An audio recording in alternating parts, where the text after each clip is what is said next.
ओम शांति। आज बाबा के 9 सितंबर 2020 के साकार मधुर महावाक्य हैं। आज के महावाक्यों में बाबा ने विशेष रूप से बात समझाई कि योग बल से काम लो। किसे कहते हैं योग बल? जब आप लंबे काल तक योग का अभ्यास करते हैं, शक्तिशाली योग करते हैं, तो वो बल के रूप में संचित हो जाता है, जमा हो जाता है। इस योग बल से काम लेना है, अर्थात तपस्या के द्वारा कर्म इंद्रिय जीत बनना है। बाबा ने याद दिलाया कि ब्रह्मा बाबा स्वयं बच्चों की सेवा करते थे, तो बच्चों को भी बहुत निरंकारी बनकर रहना है, जरा भी किसी चीज का अहंकार नहीं। जैसे कोई भी बच्चियां बीमार पड़ती थी तो बाबा भी सेवा करते थे, ऐसे बाबा कहते तुम बच्चों को भी हर प्रकार की सेवा करनी है, किसी भी प्रकार का अहंकार बुद्धि में ना आए। बाबा का स्लोगन फॉलो करना, जो कर्म मैं करूंगा मुझे देखकर सब करेंगे, क्योंकि सभी कर्मों को देखते हैं। साथ साथ बाबा ने आज याद दिलाया कि आपको अनुभवी मूर्त बनना है, सिर्फ ज्ञान सुनना और सुनाना नहीं, लेकिन अनुभवी मूर्त बनना है। क्या क्या फायदा होगा वो हम सुनेंगे एकाग्र होकर।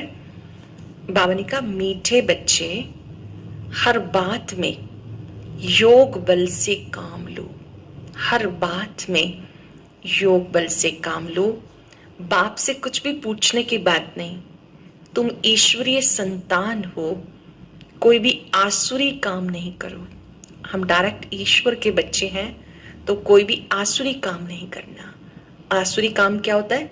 लड़ना, झगड़ना, क्रोध करना, रिएक्ट करना, दूसरे की बात काट देना। दैवी गुण धारण करने हैं, आसुरी काम नहीं करना। क्यों? क्योंकि हम ईश्वरीय संतान हैं। अंडरलाइन करेंगे, मैं ईश्वरीय संतान हूं। कुछ ने तुम्हारे इस योग बल की करामात क्या है? जो योग बल बाबा ने सिखाया, इसकी करामात क्या है? कौन सा इससे करिश्मा हो जाता है? यही योग बल है जिससे तुम्हारी सब कर्म इंद्रियां वश हो जाती हैं। योग बल के सिवाय तुम पावन नहीं बन सकते हो। बाबा की याद के सिवाय बाबा कहते हैं आप पावन नहीं बन सकते। योग बल से सारी सृष्टि पावन बनती है।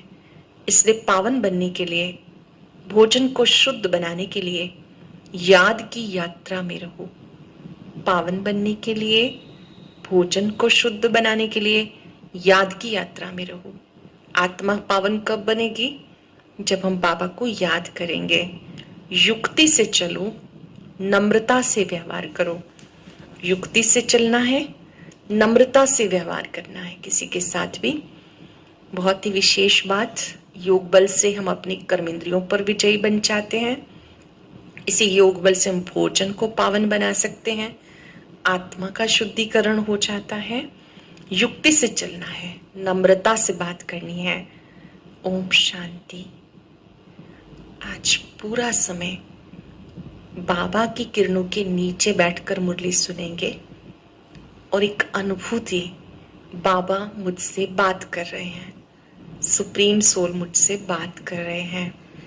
रूहानी बाप रूहानी बच्चों को समझाते हैं। दुनिया में किसी को मालूम नहीं है कि रूहानी बाप आकर स्वर्ग व नई दुनिया कैसे स्थापन करते हैं। कोई भी नहीं जानते कैसे बाबा नई दुनिया स्थापन करते हैं, ये दुनिया में कोई भी नहीं जानते। तुम बाप से कोई भी प्रकार की मांगनी नहीं कर सकते हो। बाबा सब कुछ समझाते रहते हैं, कुछ भी पूछने की दरकार नहीं रहती है, सब कुछ आप ही समझाते रहते हैं। आपने देखा होगा हर बात बाबा मुरली में समझा देता है। जहां भी हम कहीं उलझे होते हैं, हर बात का जवाब मुरली से मिल जाता है। कुछ भी बाबा कहते पूछने का नहीं रहता, बाबा अपने आप बच्चों को बताते रहते हैं। बाबा कहते मुझे कल्प कल्प इस भारत खंड में आकर क्या करना है सो मैं जानता हूं, तुम नहीं जानते हो। बाबा ने क्या करना है यहाँ आकर, बाबा कहते मैं जानता हूं, तुम नहीं जानते हो। रोज रोज समझाते रहते हैं। कोई बोले एक अक्षर भी ना पूछे तो भी सब कुछ समझाते रहते हैं। कभी पूछते हैं खान पान की तकलीफ होती है, कई कहते क्या करें, जैसे बाहर कोई किसी सेना में है तो मिलिट्री में है तो उनको भोजन की तकलीफ होती है, जो मिलता है भोजन योग करके वही खाना पड़ता है। तो बाबा कहते अगर किसी को कोई तकलीफ होती है तो भी योग बल से काम लेना है। पूछते हैं खान पान की तकलीफ होती है, अब ये तो समझ की बात है, बाबा ने कह दिया हर बात में योग बल से काम लो, याद की यात्रा से काम लो, और कहीं भी जाओ तो मुख्य बात है बाबा को याद करना है। बाबा ने किसी परिस्थिति में उन्हें छुट्टी दी है कि आप बाबा को याद करके दृष्टि देकर खा सकते हैं, सबके लिए नहीं, जो खुद बना सकते हैं भोग लगा के खा सकते हैं, ये तो बहुत ही विशेष कार्य है। लेकिन अगर किसी की परिस्थिति ऐसी है तो वहां पर बाबा कहते योग बल से काम लो, बाबा को याद करके भोजन को दृष्टि देकर खा सकते हैं। कुछ ऐसे हैं जो बड़े कमजोर होते हैं, कुछ भी खाने का मन होगा तो वो इस पॉइंट को यूज करते हैं कि बाबा ने कहा है ना दृष्टि देख के खा लो, पर बाबा ने कौन सी बात किसके लिए किस परिस्थिति में कही ये जरूर समझना है। बाबा कहते कहीं भी जाओ मुख्य बात बाबा को याद करना है, कोई भी आसुरी काम नहीं करना है। हम ईश्वरीय संतान हैं, कूट कूट के पक्का करना है, हम ईश्वरीय संतान हैं, वो है सबका बाप, सबके लिए शिक्षा एक ही देंगे। बाप शिक्षा देते हैं बच्चे स्वर्ग का मालिक बनना है, राजाई में भी पोजीशन तो होता है ना, हर एक के पुरुषार्थ अनुसार मर्तबा होता, पुरुषार्थ बच्चों को करना है, प्रारब्ध भी बच्चों को पानी है, पुरुषार्थ भी बच्चों को करना है, प्रारब्ध भी बच्चों को पानी है। पुरुषार्थ कराने के लिए बाबा आते हैं। तुम्हें कुछ भी पता नहीं था कि बाप कब आएंगे, क्या आकर करेंगे और कहाँ ले जाएंगे, पहले तो पता ही नहीं था बाबा कब आएंगे, क्या करेंगे, कहाँ लेके जाएंगे। अभी तो सारी चीजों का बाबा ने बता दिया। मैं संगम युग पे आता हूँ, चल रहा है संगम युग, आए हुए हैं बाबा, क्या करते हैं, नई दुनिया की स्थापना करते हैं, कहाँ लेके जाएंगे, पहले परम धाम फिर सतयुग में आएंगे। बाबा ही आके समझाते हैं ड्रामा प्लान अनुसार तुम कहाँ से गिरे हो, एकदम ऊंच चोटी से, जरा भी बुद्धि में नहीं आता कि हम कौन हैं। अब महसूस करते हो, तुम्हें स्वप्न में भी नहीं था कि बाप क्या आकर करेंगे, तुम कुछ भी नहीं जानते थे। बाबा मिला है समझते हो, तो ऐसे बाबा के ऊपर तो निछावर जाना चाहिए। अब हमें बाबा की पहचान मिली तो बाबा कहते अब क्या आता है मन में कि हमें बाबा पर कुर्बान जाना चाहिए। जैसे पतिव्रता स्त्री होती है तो पति पर न्यौछावर जाती है, चिता पर चढ़ने से भी डर नहीं होता, कितनी बहादुर होती है, आगे चिता पे बहुत चढ़ती थी। यहाँ बाबा तो ऐसी कोई तकलीफ नहीं देते हैं, चिता पर चढ़ने की तो बात ही नहीं है, यहाँ पर तो मन बुद्धि से बलिहार जाने की बात है। भले ज्ञान चिता है परंतु जलने करने की तो कोई बात ही नहीं। बाबा बिल्कुल ऐसे समझाते हैं जैसे मक्खन से बाल, बहुत सहजता से सरलता से बाबा हर बात बताते हैं। बच्चे समझते हैं बरोबर जन्म जन्मांतर का सिर पे बोझ है। बच्चे इस बात को अब समझ गए हैं कि हमारे सिर पर जन्म जन्मांतर के पापों का बोझ है। द्वापर कलयुग में हमसे पाप होते रहे तो विकर्मों का बोझ है। कोई एक अजामिल नहीं, हर एक मनुष्य एक दो से जास्ती अजामिल है। सबसे बड़े पापी को अजामिल कहते हैं। बाबा कहते हैं कोई एक अजामिल नहीं, सब एक दो से ज्यादा अजामिल हैं। मनुष्यों को क्या पता लास्ट जन्म में क्या क्या किया है, अब तुम समझते हो पाप ही किए हैं। वास्तव में पुण्य आत्मा एक भी नहीं, सब है पाप आत्माएं। ध्यान से समझेंगे, अनेक जन्मों में हमसे बहुत पाप हुए हैं। इस जन्म में बाबा मिला तो हम कर्म गति को समझ गए। जो कुछ हमारे साथ हो रहा है उसके पीछे जिम्मेवार हमारे कर्म है। बाबा ने कहा कि इस समय आप पुण्य आत्मा बनने का पुरुषार्थ कर रहे हो, बट पहले तो पाप भी हुए हैं। पुण्य करें और पुण्य आत्मा बन जाएं। पुण्य आत्माएं होती हैं सतयुग में। कोई ने हॉस्पिटल आदि बनाई सो क्या हुआ, सीढ़ी उतरने में थोड़ा ही बच जाएंगे, चढ़ती कला तो नहीं होती है ना, गिरते ही जाते हैं। ये बाप ऐसा बिलव्ड है जिस पर कहते जीते जी न्यौछावर जाए। बाबा इतना मीठा है, इतना प्यारा है, जो हम कहते हैं कि हम बाबा पर कुर्बान जाएं, क्योंकि पतियों का पति बापों का बाप सबसे ऊंच है। बच्चों को भी बाबा जगा रहे हैं। ऐसा बाबा जो स्वर्ग का मालिक बनाते हैं, कितना साधारण है। ऐसा बाबा जो बच्चों को स्वर्ग का मालिक बनाते हैं, वो कितने सिंपल हैं। ब्रह्मा बाबा भी कितने सिंपल। शुरू में बच्चियां जब बीमार पड़ती थी, बाबा खुद उनकी सेवा करते थे। ब्रह्मा बाबा, आप जीवन कहानी पढ़ेंगे तो बाबा के बारे में और स्पष्ट हो जाएगा कैसे थे ब्रह्मा बाबा। दादा लेखराज की जीवन कहानी कि उन्होंने जैसे ही बाबा को पहचाना तो कैसे वो नम्रचित्त बन गए, निरंकारी बन गए। अहंकार कुछ भी नहीं।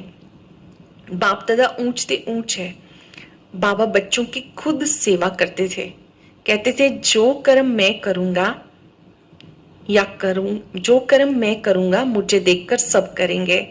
दोनों जैसे एक हो जाते हैं। ब्रह्मा बाबा और शिव बाबा एक हो जाते हैं। पता थोड़ा ही पड़ता है बाबा क्या करते हैं, दादा क्या करते हैं। कर्म कर्म विकर्म की गति बाबा समझाते हैं।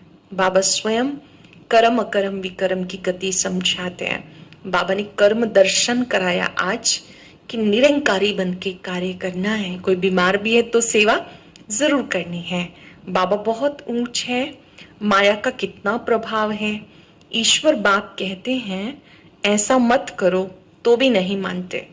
माया का कितना प्रभाव हो जाता है। जब बाबा अपनी श्रीमत देते तो कई बार हम बाबा की मत को नहीं मानते, माया के वशीभूत हो जाते हैं। भगवान कहते मीठे बच्चे ये काम नहीं करना, फिर भी उल्टा काम कर लेते हैं। उल्टे काम करने के लिए मना ही करेंगे ना, लेकिन माया बड़ी जबरदस्त है। भूले चुके भी बाबा को नहीं भूलना। भूल चूक से भी बाबा को कभी नहीं भूलना। कुछ भी करें, मारे अथवा कूटे, ऐसा कुछ बाप करते नहीं, परंतु ये एक्सट्रीम में कहा जाता है। ऐसे तो बाबा कभी कुछ ऐसा करते नहीं है, मारे या कूटे, लेकिन एक्सट्रीम में कहा जाता है कि किसी भी हालात में हमें बाबा को नहीं छोड़ना है। बाबा हमें हमेशा प्यार से ही समझाते हैं, लेकिन कोई बात में अगर बाबा हमारा ध्यान खिंचवा देते हैं, स्ट्रिक्टली भी बोल देते हैं, तो भी बुरा नहीं मानना है। गीत में भी तुम्हारे दर को कभी कुछ नहीं छोड़ेंगे, चाहे कुछ भी कहो। बाहर में रखा ही क्या है। बुद्धि भी कहती है जाएंगे कहाँ। बाप बादशाही देते हैं, फिर थोड़ा ही कभी मिलती है। ऐसे थोड़े ही दूसरे जन्म में कुछ मिल सकता है, नहीं। ये पारलौकिक बाप है जो बेहद सुखधाम का मालिक बनाते हैं। बेहद सुखधाम सतयुग को कहते हैं। बाबा हमें सुखधाम का मालिक बनाते हैं।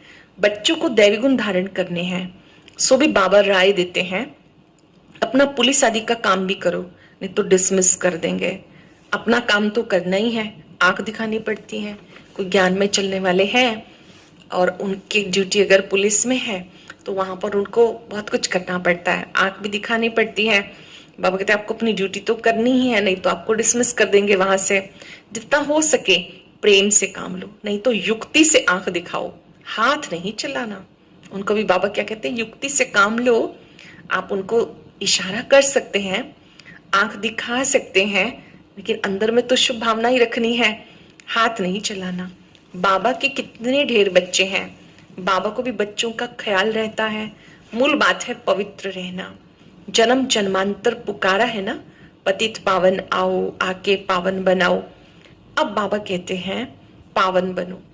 बाबा कहते हैं भारत में तो कहते हैं स्त्री को कि पति तुम्हारा ईश्वर है, तो उनको बोलो ईश्वर तो ऐसी बात कोई कर ही नहीं सकते हैं, तुम्हें तो पावन बनना है। ऐसे प्यार से नम्रता से बात करनी है कि आप मुझे पावन बनाने वाले बन जाओ। जो प्रवृत्ति में रहते हैं, बाबा उन्हें युक्ति सिखा रहे हैं कि वो बहनें अपने युगल को कह सकती हैं कि आप भी पावन बनने में मेरी मदद करो। कोई क्रोध करे तो फूलों की वर्षा करो, मारते हैं तो फिर अफसोस भी करते हैं। जैसे शराब पीते हैं तो बड़ा नशा चढ़ जाता, अपने को बादशाह समझते, तो ये विष भी ऐसी चीज है जो बात मत पूछो। पश्चाताप भी करते हैं, लेकिन आदत पड़ी है तो छूटती नहीं। एक दो बार विकार में गए, बस नशा चढ़ गया, फिर गिरते रहते। जैसे नशे की चीज खुशी में लाती है, विकार भी ऐसे है। यहाँ फिर बड़ी मेहनत है, सिवाय योग बल के कर्मेंद्रियां वश में नहीं हो सकती। बिना तपस्या के कर्मेंद्रियां वश में नहीं हो सकती। योग बल की ही करामात है, तभी तो नाम मशहूर है। बाहर से आते हैं यहाँ योग सीखने, शांति में बैठे रहेंगे, घर बार से दूर हो जाते हैं। वो तो है आधा कल्प के लिए आर्टिफिशियल शांति। किसी को सच्ची शांति का पता ही नहीं। बाबा कहते बच्चे तुम्हारा स्वधर्म है शांत। टिकेंगे अपने स्वधर्म में, ब्रिकुटी सिंहासन पर। मैं शांत आत्मा हूं। शांति मेरा स्वधर्म है। अपने मस्तक से शांति के प्रकंपन फैलते हुए अनुभव करें। मैं शांत शांत। बाबा ने कहा तुम बच्चे अब जानते हो शांति हमारा स्वधर्म है। इस शरीर से तुम कर्म करते हो। जब तक शरीर धारण ना करे तब तक आत्मा शांत रहती है, फिर कहां ना कहां जाके प्रवेश करती है। यहाँ तो फिर कोई कोई सूक्ष्म शरीर से धक्के खाते हैं। वे छाया के शरीर होते हैं, कोई दुख देने वाले होते हैं, कोई अच्छे होते हैं। यहाँ भी कोई भले मनुष्य होते हैं जो किसको दुख नहीं देते, कोई तो बहुत दुख देते हैं। जैसे कुछ लोग कई कहते भूत प्रेत, वास्तव में भटकती हुई आत्माएं होती हैं। कोई कोई सुख देने वाले होते हैं, कोई दुख देने वाले होते हैं। जैसे कोई साधु महात्मा होते। बाबा समझाते मीठे मीठे सिक्के लदे बच्चे तुम 5-4 वर्ष के बाद आके मिले हो। अभी आप बाबा से 5-4 साल के बाद मिले हो। क्या लेने के लिए क्यों बने हो? बाबा पूछ रहे हैं क्या लेने के लिए। बाबा ने बताया तुम्हें क्या मिलना है। बाबा आपसे क्या मिलना है ये तो प्रश्न ही नहीं। आप तो हो ही हेवनली गॉड फादर, नई दुनिया के रचयिता, तो जरूर आपसे स्वर्ग की बादशाही मिलती है। बाबा कहते थोड़ा भी कुछ समझ कर जाते हैं तो स्वर्ग में जरूर आ जाएंगे। तो कोई थोड़ा भी ज्ञान सुनता है, बाबा से जुड़ता है, बाबा की मुरली सुनता है, बाबा कहते तो निश्चित है कि ये स्वर्ग में जरूर आएंगे। हम स्वर्ग की स्थापना करने आए हैं। बड़े से बड़ा आसामी है भगवान और प्रजापिता ब्रह्मा। ये बड़े से बड़ी आसामी है दोनों ही। तुम जानते हो विष्णु कौन है और किसी को पता नहीं। तुम कहेंगे हम इनके घराने के हैं। आप विष्णु जी को देखेंगे तो क्या कहेंगे? हम इनके घराने के हैं, क्योंकि जो ब्राह्मण है वही देवता बनते हैं। ये लक्ष्मी नारायण तो सतयुग में राज्य करते हैं। ये चक्र आदि वास्तव में विष्णु को थोड़े ही है। ये अलंकार ब्राह्मणों के हैं। कौन से अलंकार? एक एक अलंकार को सामने लाएंगे। शंख, चक्र, गदा और पद्म, ये चारों अलंकार बाबा कहते हैं ब्राह्मणों के हैं। विष्णु जी के हाथ में दिखाया ना, ज्ञान की गदा है, गर्गरस्त में रहते पुष्प समान पावन बनना है। चारों ही अलंकार आपके हैं। अब ये नॉलेज है, सत्युग में थोड़े ये समझाएंगे। ऐसी बातें बताने की कोई में ताकत नहीं। तुम इस 84 के चक्र को जानते हो, इसका अर्थ कोई समझ ना सके। ये 84 का चक्र हम कैसे लगाते हैं कोई भी समझ ना सके। बच्चों को बाबा ने समझाया, बच्चे समझ गए। हमें ये अलंकार शोभते नहीं, क्योंकि हम अभी शिक्षा पा रहे हैं, पुरुषार्थ कर रहे हैं, फिर ऐसे बन जाएंगे। स्वदर्शन चक्र फिराते फिराते देवता बन जाएंगे। अभी बाबा कहते अलंकार आपको नहीं दे सकते, क्योंकि अवस्था ऊपर नीचे होती रहती है। जब हमारा संपूर्ण स्वरूप बन जाता है तो उसी को दिखाए हुए हैं विष्णु जी के हाथ में। लेकिन ये अलंकार हम ब्राह्मणों के हैं। स्वदर्शन चक्र अर्थात रच्यता और रचना के आदि मध्य अंत को जानना है। सारी दुनिया में कोई भी ये समझा नहीं सकते कि सृष्टि का चक्र कैसे फिरता है। बाबा कितना सहज समझाते। इस चक्र की आयु इतनी बड़ी तो हो नहीं सकती। मनुष्य सृष्टि का ही समाचार सुनाया जाता कि इतने मनुष्य हैं। ऐसे थोड़े ही बताया जाता कि कछुए कितने हैं, मछलियां कितनी हैं। मनुष्यों की ही बात है। तुमसे भी प्रश्न पूछते हैं, बाबा सब कुछ बताते, सिर्फ उस पर पूरा ध्यान देना है। बाबा ने समझा दिया, योग बल से तुम्हें सारी सृष्टि को पावन बनाना है। क्या योग बल से? खाने को शुद्ध नहीं बना सकते, जिनकी मजबूरी है भोजन लेना पड़ता उनको बना बनाया। तो बाबा कहते क्या आप दृष्टि से पावन नहीं बना सकते? स्मरण रहे, ये बाबा ने किसी विशेष परिस्थिति में छुट्टी दी है। बाकी सबके लिए बाबा की श्रीमत है। बाबा की याद में बाबा को भोग लगाकर पवित्र भोजन बनाना है, ब्रह्मा भोजन स्वीकार करना है। अच्छा, तुम तो ऐसे बन रहे हो, कोई को आप समान बनाते हो। अब तुम बच्चे समझते हो कि बाबा आया है स्वर्ग की बादशाही देने, तो इनको रिफ्यूज नहीं करना। विश्व की बादशाही रिफ्यूज की तो खत्म, फिर रिफ्यूजी में जाके पड़ेंगे, किचड़े के डिब्बे में जाके पड़ेंगे। बाबा हमें स्वर्ग की बादशाही देने के लिए आए हैं। बाबा कहते अगर अब स्वीकार नहीं करेंगे तो समझो हम किचड़े के डिब्बे में चले जाएंगे। सारी दुनिया है किचड़ा, तो उसको रिफ्यूज ही कहेंगे। दुनिया का हाल देखो क्या है, जानते हम विश्व के मालिक बनते हैं। किसी को पता नहीं कि सत्युग में एक ही राज्य था, मानेंगे नहीं। अपना घमंड रहता है, फिर जरा भी सुनते नहीं, कह देते सब आपकी कल्पना है।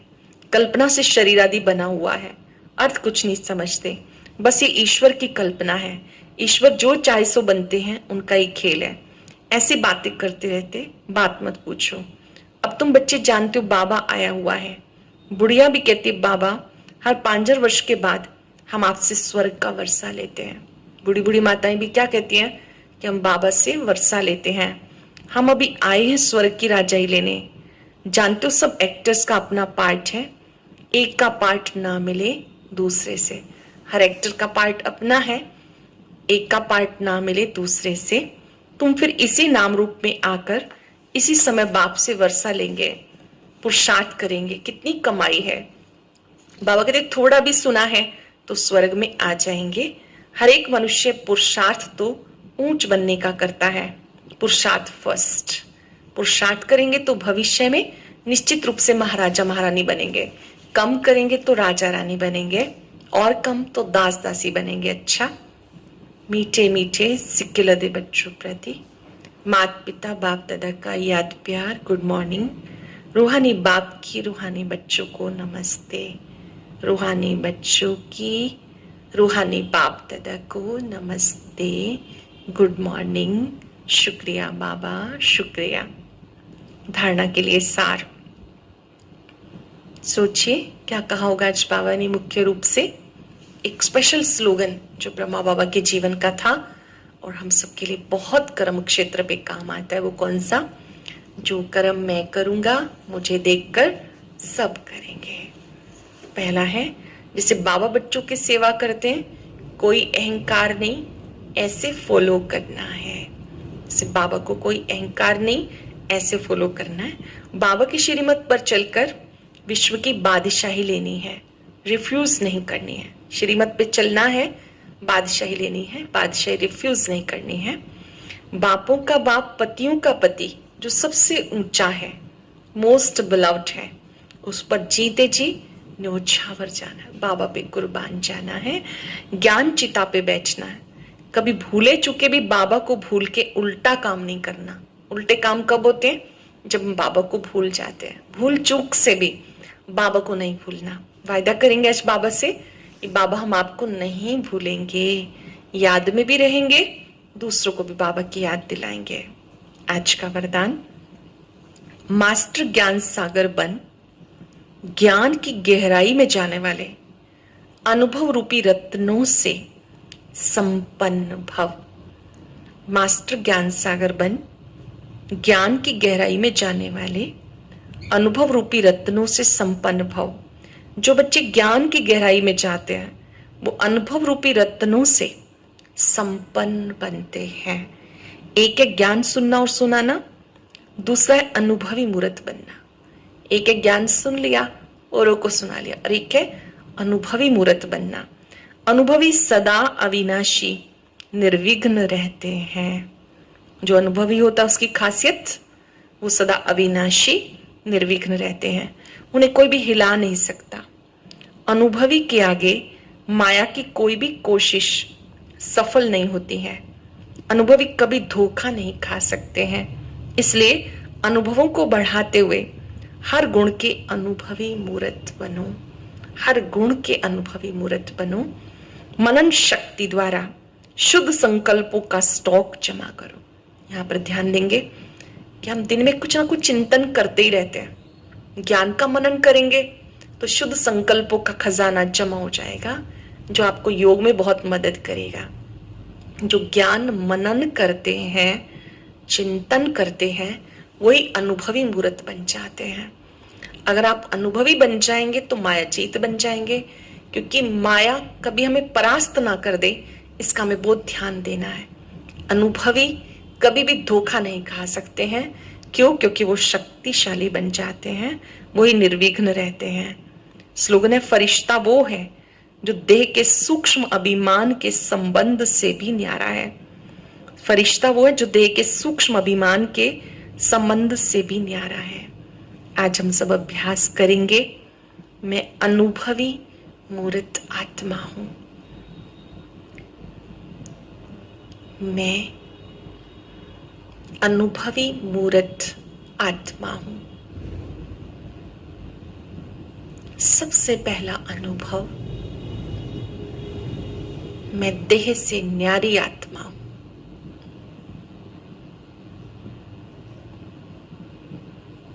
मैं छोटी सी बिंदी आत्मा, मैंने शरीर को धारण किया है। मैं देह से न्यारी हूं। ओम शांति। आज की अव्यक्त मुरली जरूर सुने। उसके लिए ऊपर दिए गए बॉक्स को टच करें।